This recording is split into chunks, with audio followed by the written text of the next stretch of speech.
Some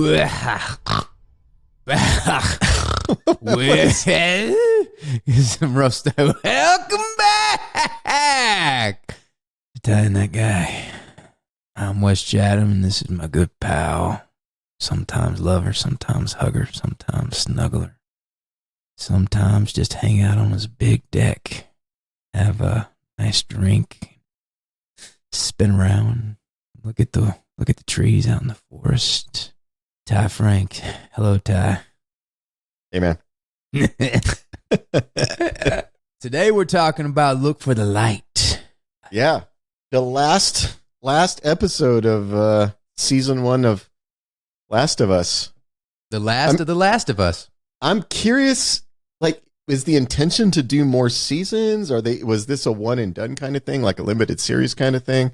I'm really curious about it. What the intention was? Yeah. Well, I mean, if they intend to do more, because there is second. It's already got picked up for a second season. Oh, it does. Oh, okay. Yeah. But right. I don't know if that was the intent. I don't know what they were intending to do.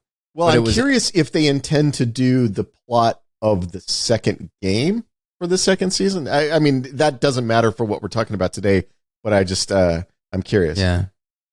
If I just want to say a little bit about my overall impression before we get into like the nuts and bolts and kind of break it down, I've thought a lot about this show. I thought a lot about this episode and why I like it so much. And it's really interesting because, you know, there's so many times when like somebody would have an idea, you would have an idea or whatever, and you pitch it and you're like, we've seen that before. We've done that before. Yeah, but who's telling the story? Because if it's done right, you've never seen it before. So how many, The Walking Dead did 375 seasons. Yeah. And, zombies have been, it's almost like the Twilight vampire thing. Like, who wants to see another zombie show? It felt very worn out. Yeah, it feels very worn out. But this is a zombie apocalypse, and it feels fresh. It feels interesting because it's so well done. And for me personally, all movies, TV shows, books, things that I really respond to is there's a deep moral question at the center of the story that the story is trying to answer. There's a morality principle that is being explored within that story. And I think one of the things that really attracted me to Amos and the reason why The Churn is my favorite novella is there's a lot of parallels, and they're asking a lot of the same questions and a lot of the same themes within that. Yeah. And I think, particularly in this episode, there was a lot of parallels between Joel's character and Amos. So this is something I'm endlessly fascinated with, and I'm always asking, Ty, we're always asking those like hypothetical morality questions, like with Hitler and all of those things. So, and I think one of the reasons that I responded so strongly to episode 3, and when people say, that episode 3 was a bit, it didn't have anything to do with the main narrative, and I think it had everything to do what the core of the show is. Yeah. Because if you look at the show and the world burns down around you, the only thing that is left, the only thing that matters, the only thing that's always has mattered is your deep relationships with the people that you love. And it's the only thing that has any worth or true value once all the other shit burns away. Yeah. Episode 3 is the philosophical center of this story. Yeah.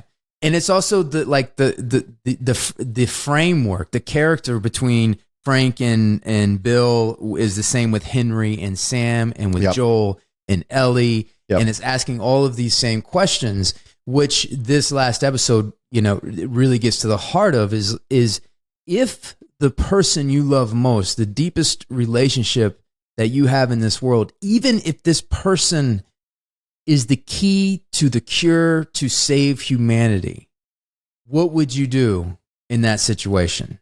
Right? Yeah. And if anybody has kids, or if anybody has like if that person's Janae, I look at it and I'm like, if it's one of my kids, fuck you, world. That was tough luck for you. I will kill everybody. Well, that's the joke. When Janae jokingly asked me, like, would you die for me? My response to her is no, but I'd kill everybody else.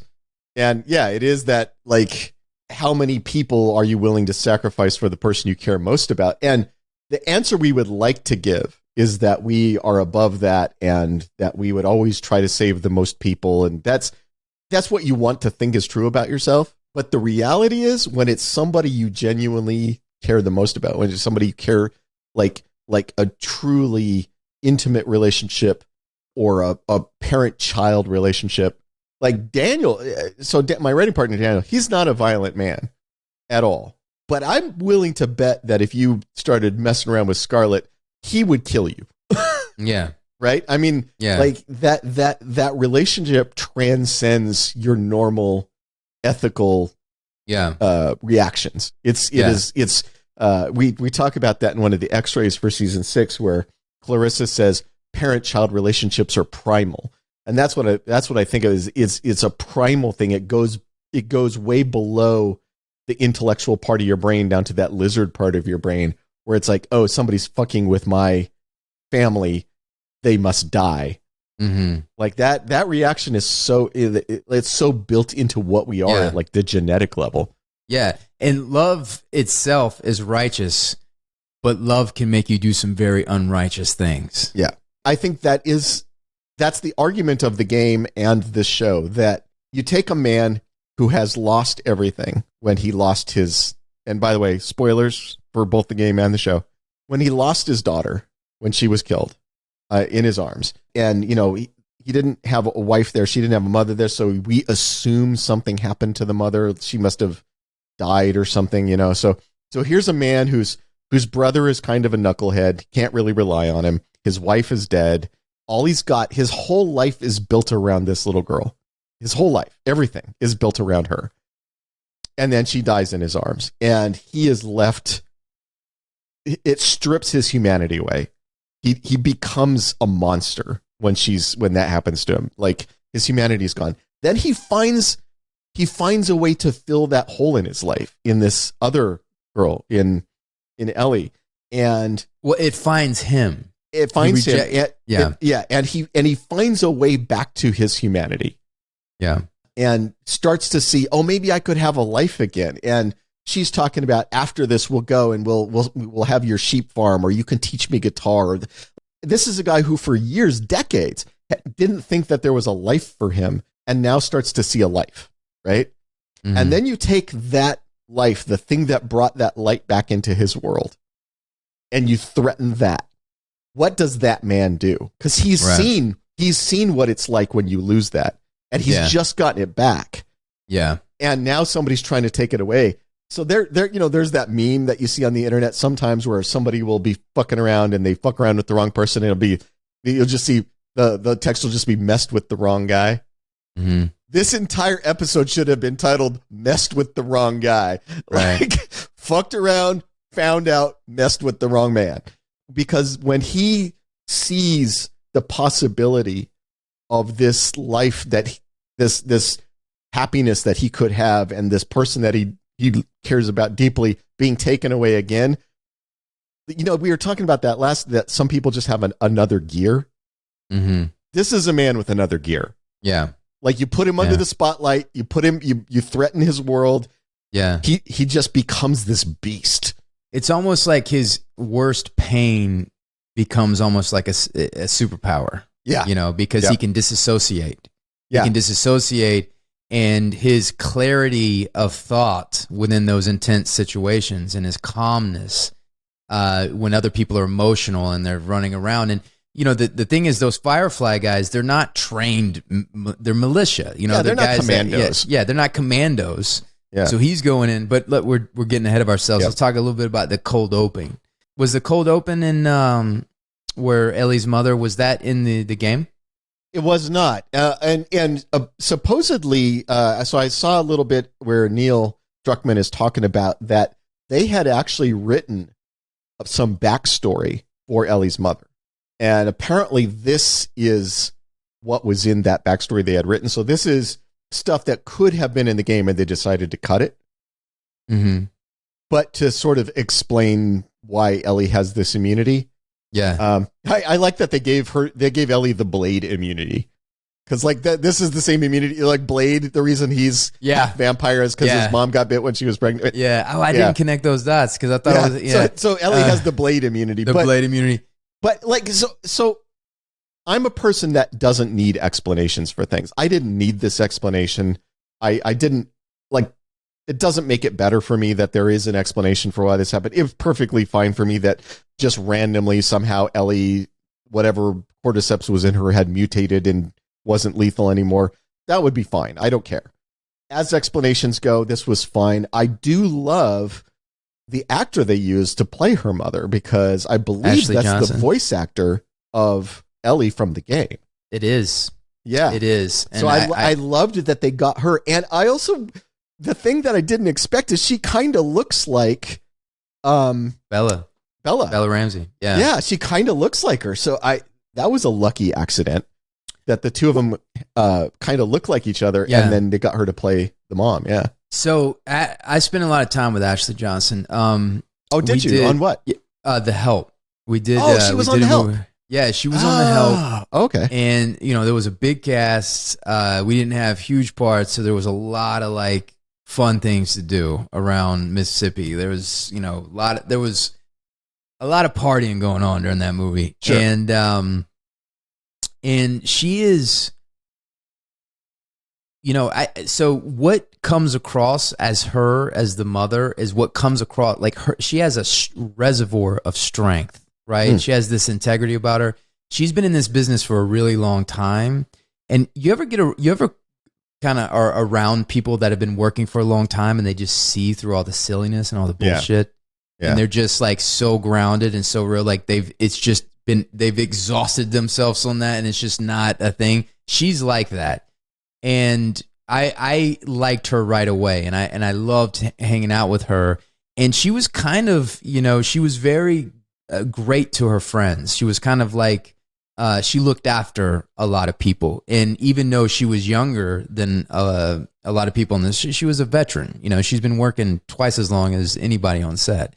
And so like the strength and courage that she has being in labor in this moment and her doing like the reason that it works so well is because that's who she is. There's this like real toughness to her. And she's, intelligent and funny and she's just a really wonderful person. And I really loved seeing her in this. And I understand what you're saying. I'm not I don't need the exposition. But this to me served the story in the sense of seeing Ellie being born in violence, being born in this chaos and this rage. And they talk about this, babies experiencing trauma, like they carry that with them, even though they don't remember what it is, they still experience that thing that's going on. And so it to me, it gave a lot of texture to Ellie in it. Like I said, I didn't need it, but I didn't dislike it. Yeah. I thought it was fine. And I like the actor. I like her. What's her name? Ashley Johnson. I like her a lot. I thought she was great in the part. And it also, the other context that it gives that I think is useful for this final episode is the relationship between her and the leader of the Fireflies and this promise that she made to take care of her daughter. Yeah. And it's interesting that she says, well, first of all, it's interesting because she got bit when the umbilical cord was connected. Yeah. She cut the umbilical cord. And so she lies. This show is kind of bookended by two people that love Ellie that kind of lie to save her, right? Yep. And so when Marlene is there, so the history of them, obviously they've been friends. They've known each other their whole life. She says, how long have you known her? But she knows that Marlene is the leader of the Fireflies. She's got this big mission. So she isn't saying, you take her and you take care of her. She's like, find somebody. Yeah. Find some. So it's almost like she's not putting that on her. She's like, find somebody to take care of her. Yeah. But my question to you is, and one thing I'm confused about is Ellie was raised by Fedra, right? Yep. Because Marlene's the head of the Fireflies. It's like they're bitter enemies. So how did she end up at Fedra? I honestly don't know the answer to that. That is something that they didn't get into. I mean, it's So fireflies are hunted and killed by Fedra. Mhm. I could easily see a circumstance in which there was an adoptive parent or parents taking care of Ellie that were killed by Fedra and the young child was taken. Yeah. Yeah, I mean, that could certainly have happened. You know what would be, or, you know, it's like maybe she knows that Fedra has medicine and 3 meals a day and is like, you know, at this point, Fedra would probably be the best place to take care. I don't know, but then Fedra, they're bitter enemies, and she agrees with that. I don't know what the answer to that is, and they don't really explain it. Yeah, there's a lot of ways it could have happened. But and so then we get to Joel and Ellie. Ellie's obviously still dealing with what she did and what she experienced in the last episode, and I love how the roles between them, you know, are constantly reversed. Like, you know, in the last episode, she was his caretaker. She was protecting him. She was looking after him. She was getting the medicine for him. And in this episode, he's trying to connect to her. He's like, look, Chef Boyardee, you know, we got this thing. We can like, play Boggle. Yeah, we can play Boggle. And, you know, and it's so not like what the Joel that we've seen and the experience he's seen, but he cares about her and he knows that she's going through something. So he's trying to connect to her. So it's kind of that reversed relationship that they have there. Yeah. And it's spring, so you see that a lot of time has passed at that. Yeah, and he's clearly healed up from his injury. Yeah. So, right. yes, a fair amount of time has passed. I think they're playing a couple of things. I think they're playing she's still struggling a little bit with the trauma of the journey she's been on. But I also think she's been with Joel for half a year now, it seems like. And the relationship between the two of them is become very intensely paternal, right? And you know, child and parent. And I think she sees the end of that. When she gets here to where the fireflies, I don't think she knows what's going to happen to her, but I think she sees it as, is he going to leave me here? Are the fireflies going to just take me away and say, okay, she's ours now. Thanks for delivering her. See you later. Right. I think that's her fear. Yeah. That this is the end of the two of them. Yeah. And when she's talking about after this, we'll do whatever you want. We'll learn guitar. I'll go to your sheep farm, whatever. That's her reassuring him, but it's also her trying to reassure herself that this isn't the end of them. Yeah. Well, what's interesting, I think, is so there's that magical moment where they see these giraffes and they're there and there's like something really beautiful about that. I'm sure that was probably, which, by the way, game. Straight from the game. Yeah. Yeah. That moment is straight from the game. And what I think is well done is that the giraffes pull her out of what she's in. Yeah. But it's still, the residue of that will always be with her.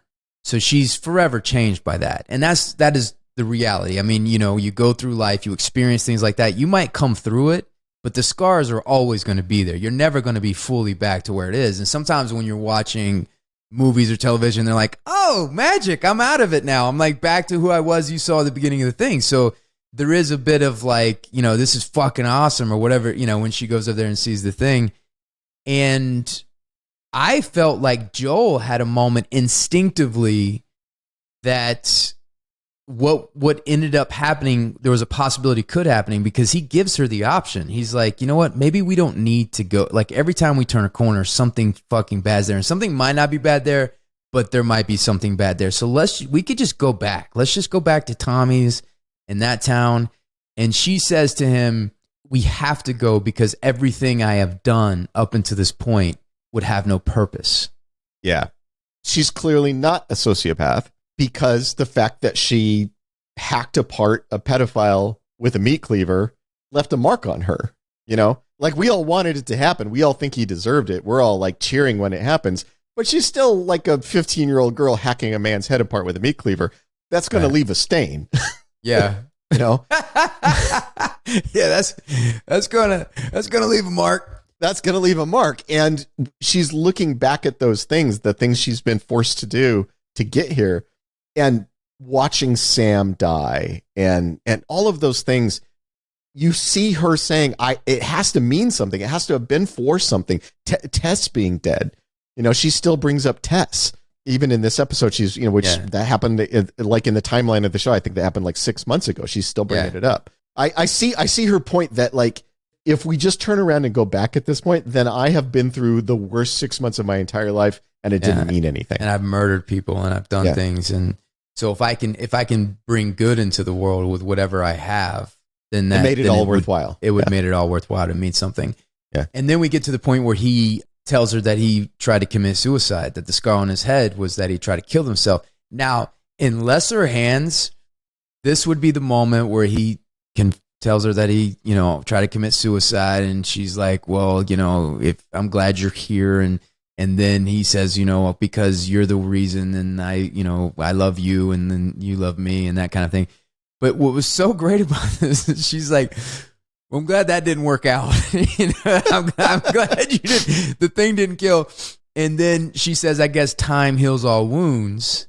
And he said it wasn't time. And that's all he says. And that gets her attention. I'm glad you brought that up. I had the same exact reaction you did.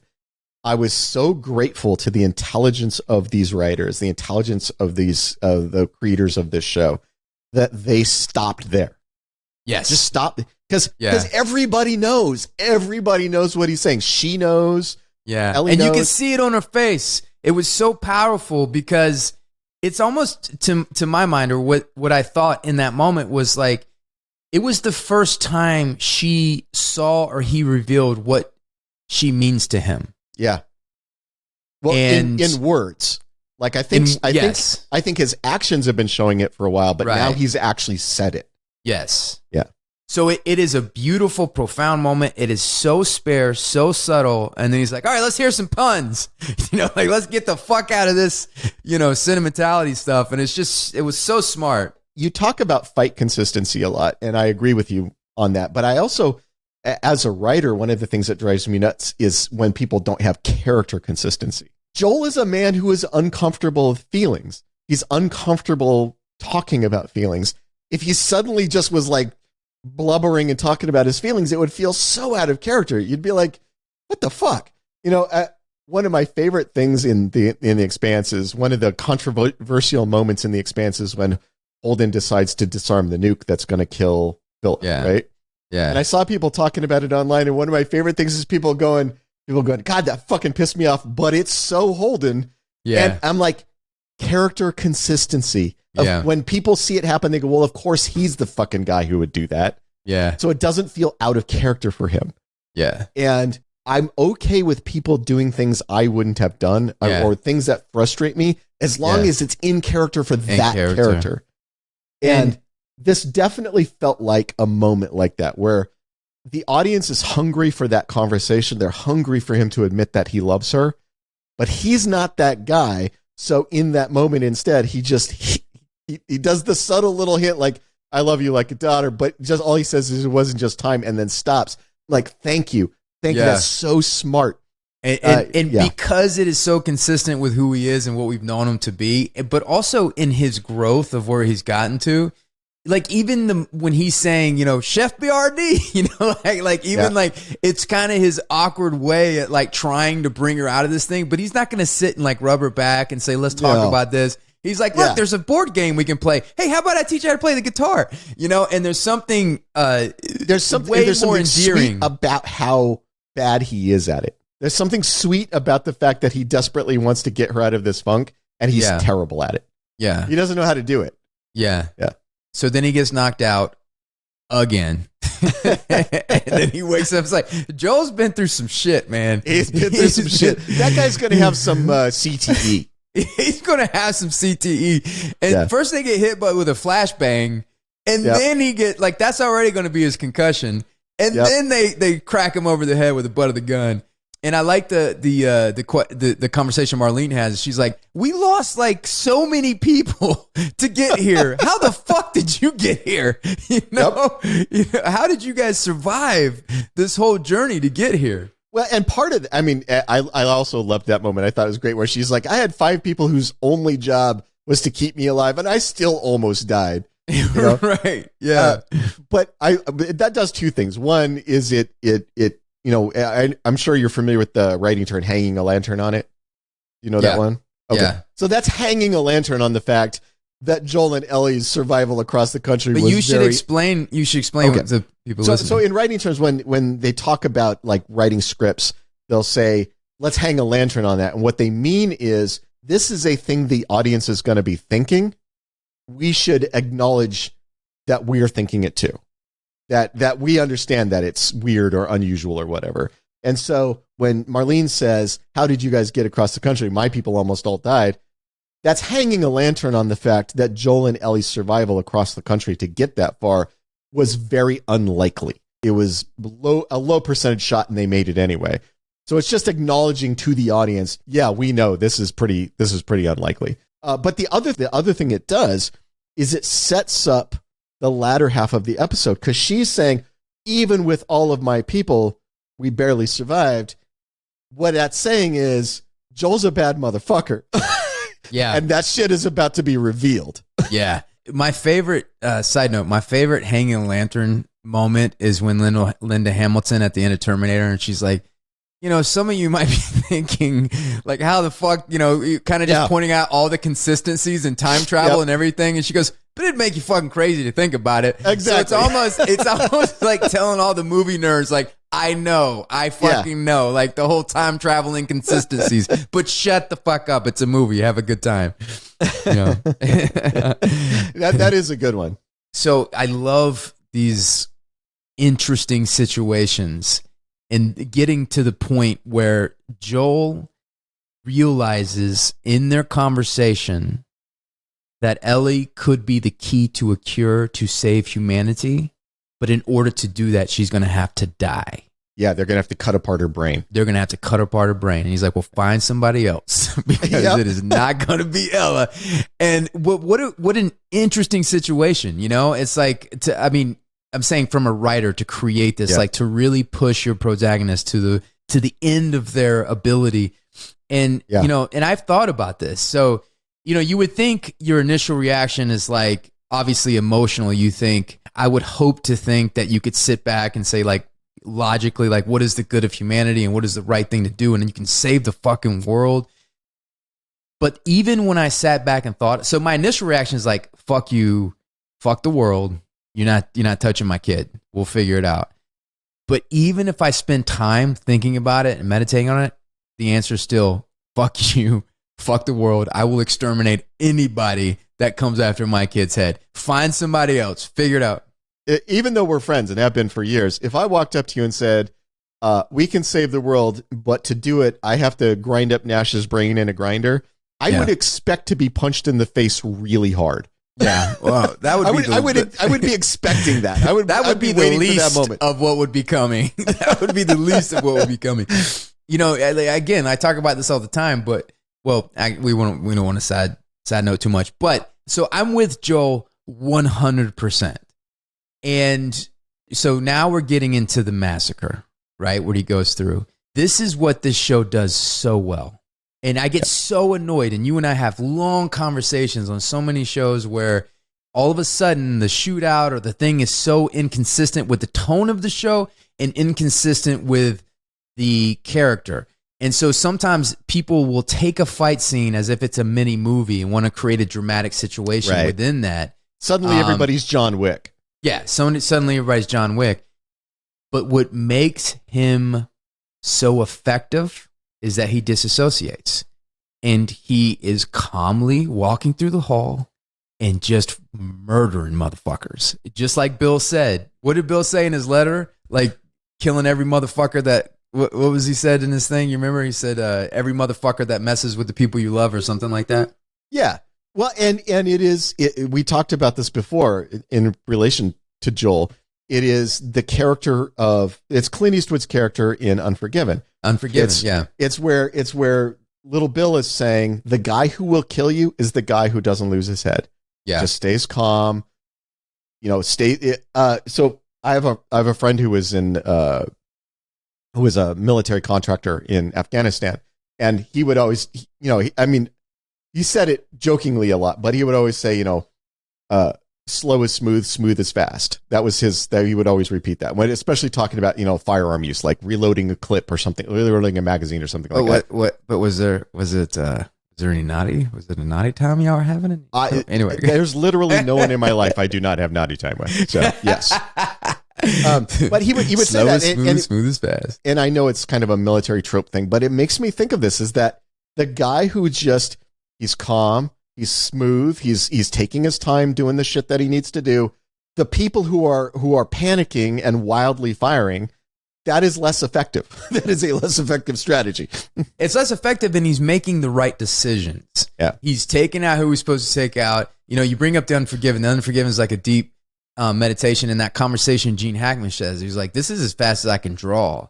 But even with, even with Clint Eastwood, when he's like, when they were like, so that this guy was like a major gunslinger and you took him out, he goes, I got lucky in the order. Yeah, I'm usually lucky with things like that. You know what I'm saying? Yeah, I've always been lucky when it comes to killing. Yeah, I've always been lucky when it comes to killing. Yeah. But these moments of seeing Joel in this situation is like, oh, now I fucking know what everybody's talking about. You see why everybody was scared of him. Yeah, now you see why everybody's scared of him. Now you've seen when she said, "Did you kill innocent people?" and he's quiet, Yeah. And I think him and Tommy had a conversation about like it was the only thing they're good at, in this situation. Yeah, and so just a quick aside, I had the same reaction you did, which is oh fuck you. No, and they set up the sequence in the game. Talking in the game a little bit here, they set up the sequence where you take out that first guy, then the fight starts with all the other Fireflies, and I was pissed. I was like I in game, I had a murderous rage, and I liked this sequence. I loved the way Joel was very methodical, just moving through, picking up guns as he went, And in the show, he did one of my favorite things ever, which is it drives me nuts when a guy like takes somebody out and he takes his gun, and I'm like, take his ammunition too. He takes the gun. He also reaches his pocket, takes out the extra magazine. I'm like, yes, that is what you're supposed to do. And that is a sign of a guy who has a murderous plan. He's like, I'm going to need these bullets. I better get some more bullets because I'm going to need these, right? Yeah. In the game, at this point, I had a wide variety of weapons because at this point in the game, you've collected a lot of stuff. You have a lot more stuff than Joel in the show has. And one of the things that I had was a flamethrower. And another thing that I had is a bunch of Molotov cocktails I had made. And believe me when I say the Fireflies were accurately named because all of those motherfuckers were on fire. Everybody was on fire. I was just setting fire to everybody as I went through that hospital. Yeah. Dude, how cathartic, man. This is my favorite game, and I've never seen a frame of this game. This is my favorite game of all time. I mean, this level of storytelling for a game is like blows my mind. But when my favorite moment in this is when the doctor's like, I'm not going to let you take her. And he shoots the doctor without looking at him. Yeah. He's just like, he's already moved on. It's like he's made the decision. This doctor's fucking dead. And I'm moving on to the next thing. And so like the gun is not as fast as him making the decision of killing this doctor. Right. Yeah. And he just shoots him and moves on. Yeah. Well, and again, it's the, that joke line, the internet joke line of did not know who they were fucking with. The doctor doesn't understand the moment that he's in. He doesn't get it. He doesn't realize what Joel is and what's about to happen. He still thinks holding that scalpel up is a threat. Well, but the thing is the doctor, even if he did know, would have to act like that because this is the key to humanity. This is the doctor's probably accurately looking at this and be like, this can save the world, and I can't let you. Except my thought would be my scalpel's not going to beat his gun. Being dead doesn't save the situation. I'm going to let him take her and then try to get her back. Yeah. Right? Yeah, that's the way to do it. Yeah, because being dead on the floor doesn't save anything. Yeah, and then he doesn't kill the nurses, which I'm surprised. Okay, I'm surprised. Let me tell you something since you brought that up. So, I played the game multiple times. I played it through the first time. And you kill the nurses. Well, I played it through the first time, and I loved it so much, and I felt like I had missed a lot of things. Mm-hmm. That I went back through and I played it much more methodically the second time, looking for all of the things that you can find and stuff. It wasn't until my second playthrough that I realized that you don't have to kill the nurses, because in the first playthrough, I just fucking murdered them. Right. In the first playthrough, you shoot the doctor and the other two nurses, I'm like, no, you got to go too. I shot them both, and then you get to the end, and then the second playthrough, I'm like, oh, I don't have to shoot them. They just give up. So in the first playthrough, in my murderous rage, I just murdered them. You shot them. But so they don't, and I guess this is probably the same as the game. But what I love about the show is they don't let you off that easy. They don't let Joel off that easy because he let the nurses live. He killed the doctor. So there's still a little bit of room of like, okay, he was just saving Ellie, he's slaughtering everything like that. But then he runs into Marlene in the parking garage, and she puts her gun down. Yep. But he knows, and he's holding Ellie like he was holding his little girl in the beginning of the thing. Like, way to bookend imagery from what's happening there. Absolutely. And he's holding her, and he knows she is the cure. She's extremely important. And as long as anybody knows this, they're going to have to come after her. It's the only thing that makes sense. Yep. So he murders her. He murders her. Well, because he shoots her. He murders her twice because he shoots her in the gut. And then she's like, please let me go. Yeah. Yeah. She's saying, let me go. And he's like, no. And that's why the only thing that I felt like I would have killed the nurses is because the nurses know who Ellie is and what her gift is. Right. And so I think nobody could live that knows that secret, because we're going to go live at Tommy's and everything's going to be good. And then they hit the road. So all that's the game. All that's nothing's different than the game. Well, I mean, all of these sequences are extended in the game. One thing that the game did that the show doesn't do, and I actually agree with it, because the show and the game are they're different versions of the same story. Any adaptation is a different version of the same story.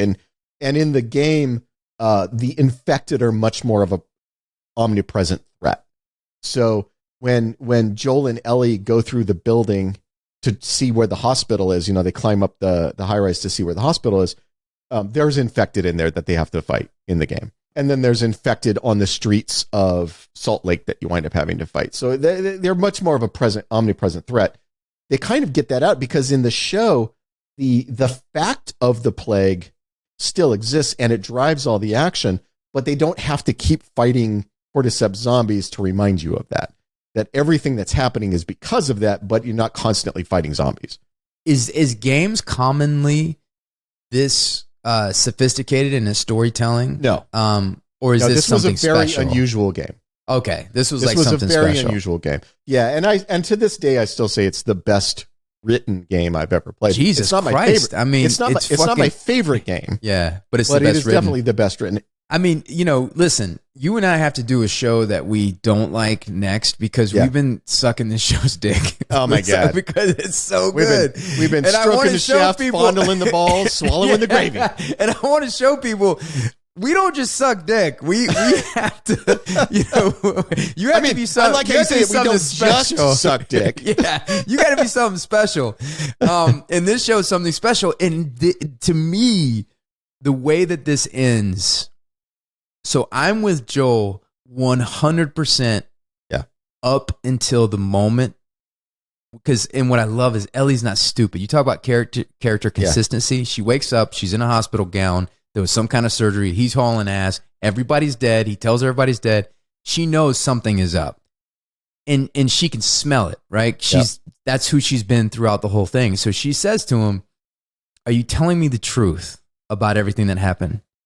And he says, "Yeah. I swear," or whatever he says. Yep. And she says, "Okay." I feel in that moment, she's saying, "I don't believe you. My instinct is I don't believe you, but because I care about you and I love you, I will choose to believe you." Yeah. I'm choosing to say, okay, in this moment, but I don't believe that is the thing. Like, I'm choosing to trust you. Yep. And I think that is what's happening. Right. Yeah. And then they head off and it's like, just from where they started to where they are, the growth, what they went through, it was so earned and consistent and developed, and every emotional payoff along the way hit me right in the fucking gut. Like, there was no, it's spring now in Georgia, so pollen's in the air, but pollen kept showing up every moment where I was like, goddamn pollen. You need an air purifier in your TV room, man. Yeah, when he was like, when he saves her and he's like, calls her baby girl, and I'm like, fucking pollen, good damn it, pollen attack. Yeah. Oh, it's so good. I agree with all the stuff that you're saying, and the sequence I was curious because what the show has consistently done compared to the game is they have reduced, and justifiably so. You have to. You can't, like, in the game, Joel kills like a couple hundred people on his way to Salt Lake City. You can't do that in a show. They're constantly fighting people infected or infected. People and infected. Yeah. Okay. Both. You're constantly fighting infected. You can't do that in a show. It would just get exhausting. Right. So they've reduced those things consistently, and I think they were right to do it. They made the show a much more tighter narrative about humans trying to survive in this post-apocalyptic world. Not so much about like an adventure. It's not an adventure show about people fighting zombies. It's a drama about people trying to survive in a destroyed world and find connection and find love. That's what the show is. So I wasn't sure when we got to this last sequence where he goes to save Ellie. I wasn't sure. Let me give you an example. So when they're at the university in Colorado and the 4 guys show up and he kills one of them, in the game, that's like dozens of guys show up and he kills almost all of them. So you can see how dramatically they reduced that, right? From dozens of guys that he kills to 4 guys and he only kills one. That's the ratio. So for this last sequence in the game, you kill a ton of fireflies to get to Ellie. And I was like, is he going to kill like 1 guy? Is he going to kill like 2 guys? I liked that in this circumstance, in this situation, they went ahead and took the break off a little bit. They took the governor off a little bit and let it go more toward game levels of body count. Yeah. Because he kills a bunch of dudes. Yeah, I feel like they were making a point. They were making a point with that. Yeah. Yes, and I feel like this is the circumstance in which it was justified because, like, I think anybody in the heat of the moment with a loved one threatened would kill 1 guy. Like, I think anybody would. Like, somebody's holding a knife to your wife's throat and you've got a gun in your hand. Almost anybody pulls that trigger. Yeah. But the decision to mow down a building full of people to get to the person you care about, that is not a thing I think most people would just do. And so they needed to show that to show the links Joel will go to protect them. I think if you ask a parent, I don't think there's one parent that was like, I would not kill every motherfucker in this room to get to my kid. And that might be true. Yeah. Yeah. And what so I don't know if I made this point earlier. So when he was sitting on that gurney and she says to him, yeah, Ellie might be the cure to save humanity, but we got to cut into her brain. Yep. And he was like, fuck you, find somebody else. And where is she? Yep. So from that point all the way to the end, I'm with him 100%. Where I part ways, where I don't think I could do it, is lie to her. Mm. And I know why he does it, because I think she would. He believes that she would do the right thing. Yeah, she would try to have somebody do what they were trying to do. Yeah, yeah, or that might affect the relationship or whatever. Yeah. But I wouldn't be able to do that.